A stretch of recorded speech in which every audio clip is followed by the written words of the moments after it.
Porra, Rafinha, tudo de novo? Eu tava vendo que essa voz já... Ah, sim, eu já tô aqui, rapaz. Tu acha que o Amir não vai querer dar uma beliscadinha, morder um pouquinho no Holmes Hops? A Adriana vai me perdoar, mas é bom. Bonzinho? Muito bom, Bom, né? muito bom. Ali é onde começa, Neri, a Via Sacra. A Via Sacra é onde Jesus Cristo passou por aquelas 14 estações. Essa é a primeira estação, onde Jesus foi condenado à morte. Ali fica dentro de um pátio de um colégio, exatamente ali. E ela é marcada por aquela torre enorme lá atrás, e antigamente era uma torre chamada Torre de Antônia. E é ali que foi o marco onde Jesus foi condenado à morte. Esse é o local sagrado para os cristãos. E ali começa o início da Via Sacra. A segunda estação onde foi colocada a coroa de espinhos. É nesse local onde existe um pavimento chamado litostrato, que é um pavimento de pedras. E ali é muito famoso isso em Jerusalém, Neri, chamado Arco Esse Homem, que em latim quer dizer eis o homem, que é onde Pilatos subiu nesse arco e mostrou Jesus Cristo para todo o povo, dizendo, eis o homem que vocês querem condenar. Essa é a terceira estação onde Jesus cai pela primeira vez. E é marcado por essa estátua, onde Jesus aparece com a cruz em cima, e ele caiu pela primeira vez. E durante a Via Sacra ele cai 3 vezes. E a quarta estação é onde ele encontra a sua mãe durante essa caminhada até a Gólgota, que é onde ele foi crucificado. A Virgem Maria, né? A Virgem Maria ali, marcada por aquele ponto. A próxima é a quinta estação, onde Simão Cirineu ajuda Jesus a levar a cruz.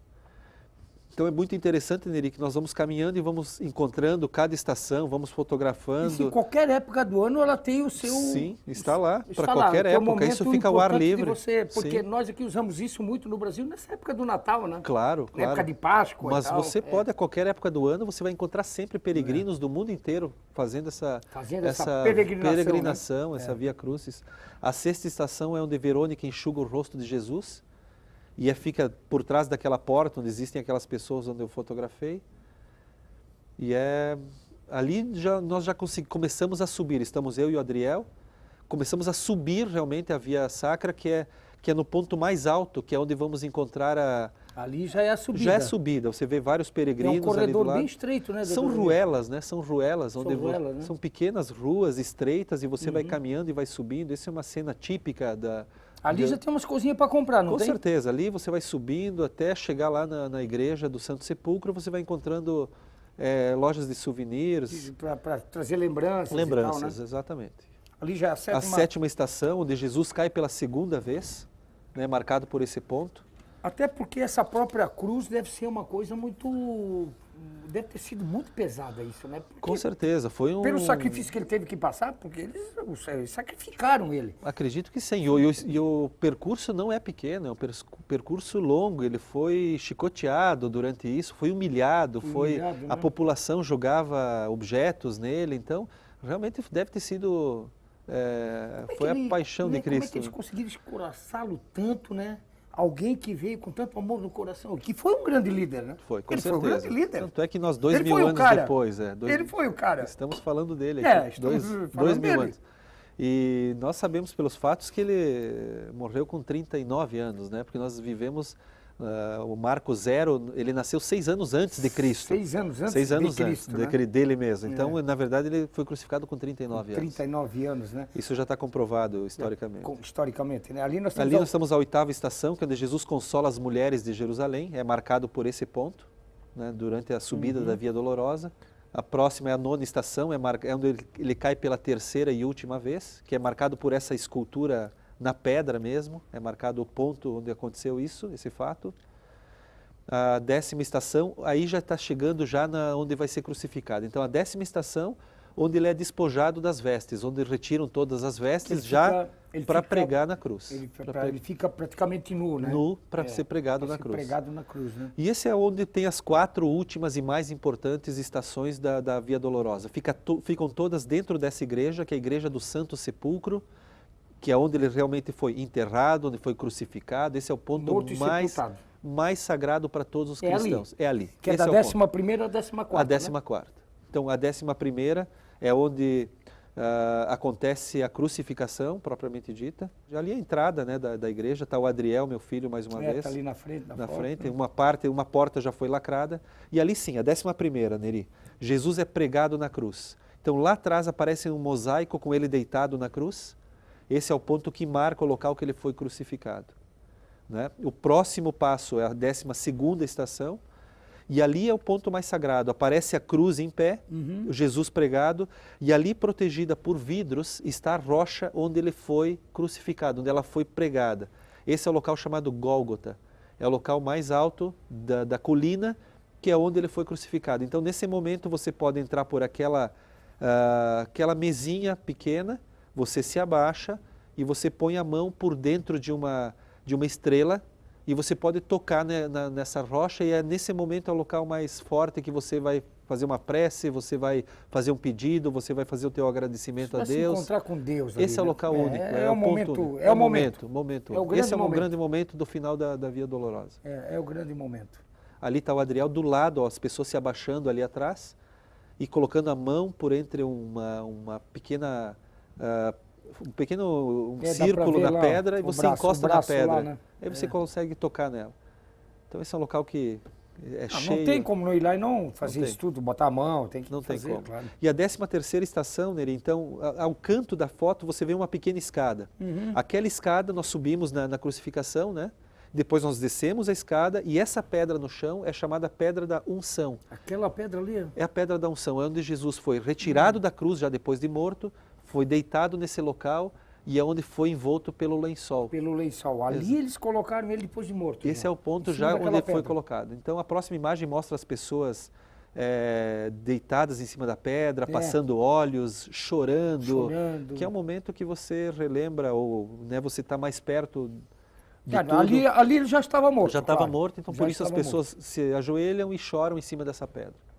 E a última estação é a estação do sepulcro, é onde ele foi sepultado.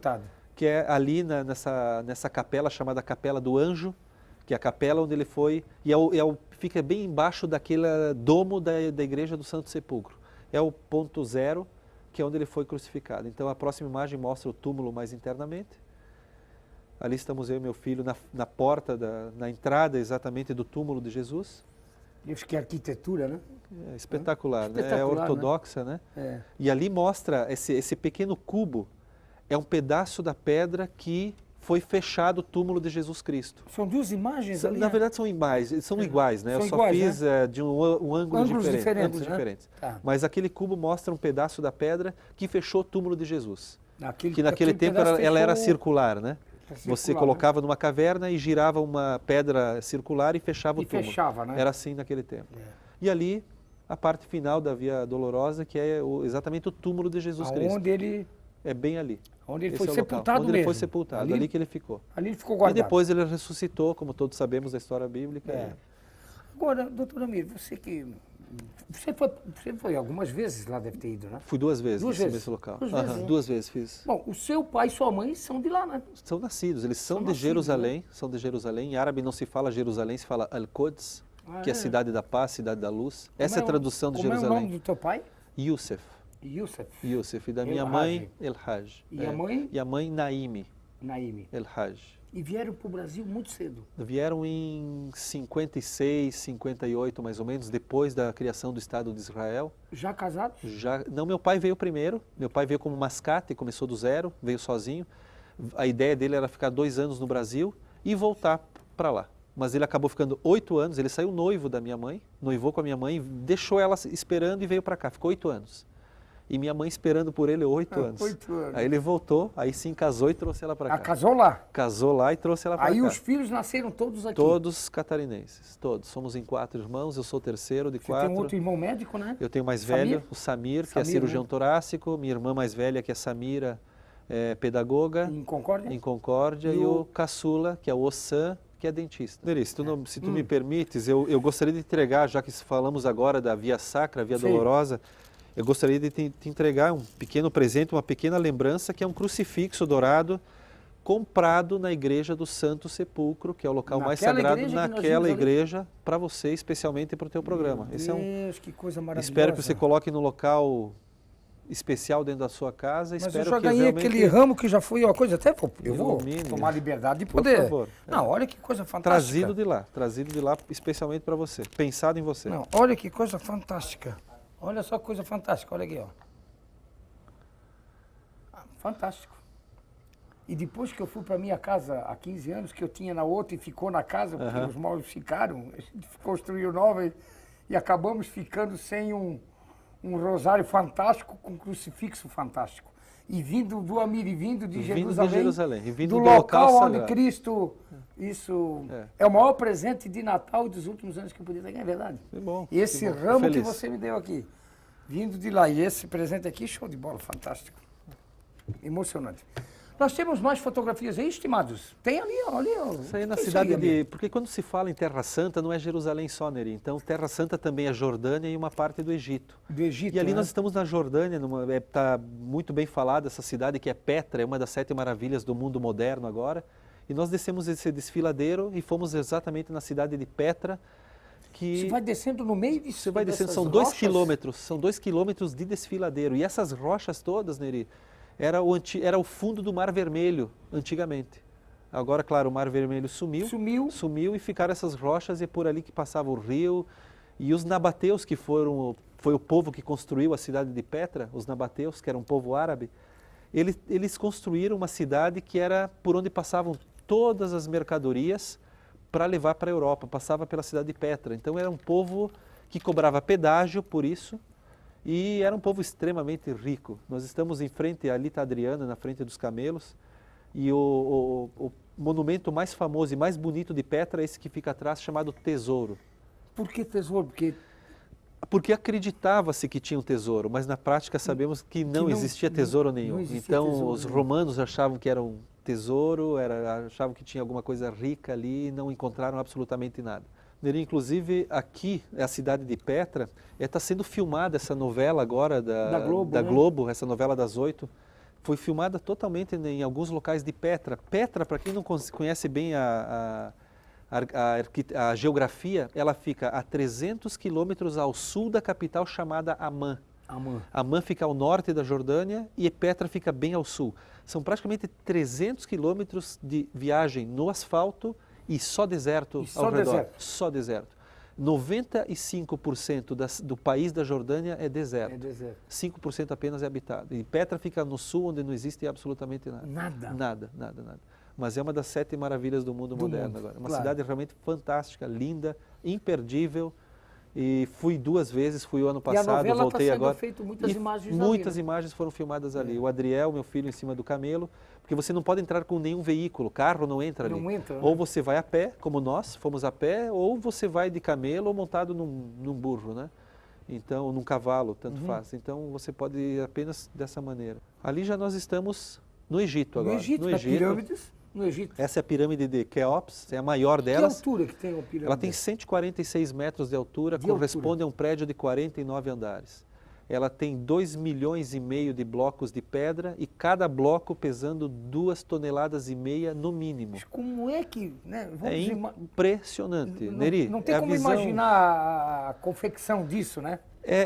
Como é que vamos imaginar? Existe o arqueólogo mais famoso, Zahi Hawass, que é ainda vivo, né? O Zahi Hawass do Egito, ele, claro, ele tem a teoria dele, ele conseguiu, foi o maior arqueólogo de todos os tempos e é o atual. Ele tem as teorias dele, ele acha que foi aquela forma mais circular, existem várias teorias, mas é uma visão imperdível, foi uma visão mais impressionante que eu tive na minha viagem, foi essa de ver a pirâmide, de tocar na pirâmide, poder entrar na pirâmide. Você entra na pirâmide?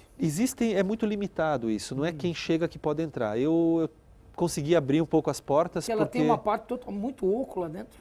Ela tem altura, a Quéops pelo menos, ela tem a altura de uma pessoa normal. Tem alguns locais que você tem que se abaixar. Um pouquinho. Né? É extremamente quente, não existe mais nada lá dentro, porque a pirâmide nada mais era do que o sarcófago, era o túmulo do faraó. Ela foi construída daquela maneira só para abrigar o túmulo de um faraó. Simples, e suas riquezas, e mais nada. Mas imagina a construção. Impressionante. Impressionante. Né? É impressionante. Uma coisa que você não consegue imaginar. Não tem. Eu não consigo imaginar. E você estando lá, Neri, é algo realmente que mexe com você. Nós tivemos a feliz oportunidade, eu e a Adriana, de ficarmos num hotel a 100 metros da pirâmide, ou seja, O último ponto possível para alguém ficar era aquele hotel e nós conseguimos ficar ali, tomava o café, olhando para aquela... Claro. Essa era a nossa vista. Coisa fantástica. Algo impressionante. Ali você nunca tinha ido? Eu fui, já tinha ido no ano passado, voltamos agora nesse ano, pretendemos voltar mais vezes. Quer dizer, não tem como não ir, né? Não tem como não ir, Neri. Não tem como não ir, né? É algo que realmente mexe com você. Temos mais ali? Essa é a pirâmide de Quefrim, que seria o faraó filho de Queops. Exatamente na frente tem a famosa esfinge, que é metade homem, metade leão, né? Ou seja, simbolizando sabedoria e força. E força, né? E força. Então, dizem que é o rosto do faraó chamado Quefrim, que era o filho de Queops, é uma pirâmide um pouco mais baixa. E aquele revestimento que nós vemos, só vemos nessa pirâmide... Na ponta lá é. Aquela ponta, aquela pedra de calcário, é a única coisa que sobrou, porque todas elas eram revestidas por aquele material. Então você imagina 4.500 anos atrás, você ter todas as pirâmides com aquele branco brilhoso com o sol, perolado, era algo realmente impressionante. O que nós vemos ali, as rochas, não se via na construção original. Aquilo foi retirado depois de alguns terremotos que tiveram no Egito para a reconstrução de novas igrejas. Então o povo descascou literalmente as pirâmides e ficou só aquela partezinha, como se fosse o tomo da neve. E né, é um detalhe importante nessa configuração toda. E ficou, mas aquilo é original fantástico. E todas eram cobertas por uma camada muito lisa, muito perfeita, como se fosse um acabamento da pirâmide. Essa é a pedra da Roseta, que foi descoberta em Roseta pelo exército de Napoleão, que foi a pedra que deu a chave para decifrar os hieróglifos, que até 1800 não se sabia nada da história dos egípcios, e com essa pedra foi quem Champollion, um francês, conseguiu decifrar todo o hieróglifo. E hoje nós conseguimos entender essa cultura egípcia através dessa pedra. Ela não está no Museu do Egito, ela está no Museu Britânico, hoje em Londres. Em Londres, eu tive a chance de vê-la umas 4 vezes. Na primeira vez eu pude tocar nessa pedra, agora ela está protegida por vidro, porque passou um vândalo e jogou uma tinta em cima dessa pedra, então agora ela está protegida, mas até então não era protegida. E com essa pedra, onde abriu todo o caminho, sabemos os nomes dos faraós, sabemos o que comiam, o que vestiam, a cultura realmente a fundo por causa dessa pedra. Por causa da pedra. Pedra chamada Pedra de Roseta, porque foi descoberta na cidade de Roseta, no Egito. Hoje o Museu do Cairo solicita de volta a pedra, mas o Museu Britânico não quer devolver e vai ficar por um bom tempo. Por que você foi parar lá no Museu Britânico? Foi depois que a Inglaterra ganhou a guerra contra a França, e nessa hora, quando um exército ganha a guerra, o que ele puder levar de bens, ele leva. E essa pedra estava na França, porque foi descoberta pelo exército de Napoleão, na França. E os ingleses levaram. E agora não entregam mais? Não entregam mais, assim como aquela famosa estátua de Nefertiti, que é não se sabe se ela foi realmente faraó ou não, mas foi esposa de um faraó. É uma das estátuas mais lindas do Egito, ela deve ter mais ou menos uns 20 centímetros de altura, mas ela está no Museu de Berlim, pelo mesmo motivo. Não está no Museu do Cairo. Então quem quiser ver, vai para Berlim. Vai ter que ir lá. Faz parte da história, mas está em outro país, claro. É verdade. Essa aqui foi ao sul do Egito, nós viajamos um dia inteiro de avião, de manhã até de noite, para voltar na cidade do Cairo, um local chamado Abu Simbel, que é um monumento construído por Ramsés II. Ramsés II foi o maior faraó de todos os tempos. Ele viveu 96 anos, sendo que 67 anos desses 96 como faraó do Egito. Como faraó Ele foi o maior faraó que fez os maiores monumentos, as maiores construções, e esse faraó teve contam que mais de 200 filhos e mais de 100 mulheres. E ele realmente fez essas construções magníficas. E ali, no sul do Egito, chamado Abu Simbel, ele construiu esse monumento, mas ele tinha uma esposa preferida, que era Nefertari. E ele construiu um monumento parecido com o dele, ao lado do dele, em homenagem a essa esposa que ele amava tanto, que era esse monumento ali, mais Nefertari. de 100 mulheres e mais de 200 filhos. Mais de 200 Eu filhos. considero esse cara um coelho. Vai fazer filho assim, vai gostar. Olha, rapaz, eu fico com a inveja do homem desse. Eu fico com a inveja desse faraó. E outra, sem Viagra, né, Neri? Não tinha Viagra ainda. Sem Cialis, sem Viagra. É verdade, sem nada, é verdade. Vamos lá. E essa é uma foto que mostra exatamente, é uma foto à distância, mas lá em cima aparece o templo de Abu Simbel e ao lado de Nefertari, que é do Ramsés. E ao fundo é a barragem de Assuã. Eu ia dizer, o que é a barragem? Por que isso? Porque esse templo ele estava construído mais abaixo. Mas como eles iam fazer essa grande barragem de Assuã, eles tiveram que remontar esse bloco imenso de monumento e construíram 60 metros acima e 200 metros adiante do projeto original, para preservar esse monumento, porque ele ia ser alagado. Claro, aí a barragem ia acabar com isso. Claro, a barragem... Então eles montaram em vários blocos, recortaram todos esses monumentos e reconstruíram alguns metros acima. Bom, nós vamos ao nosso intervalo. Voltamos já.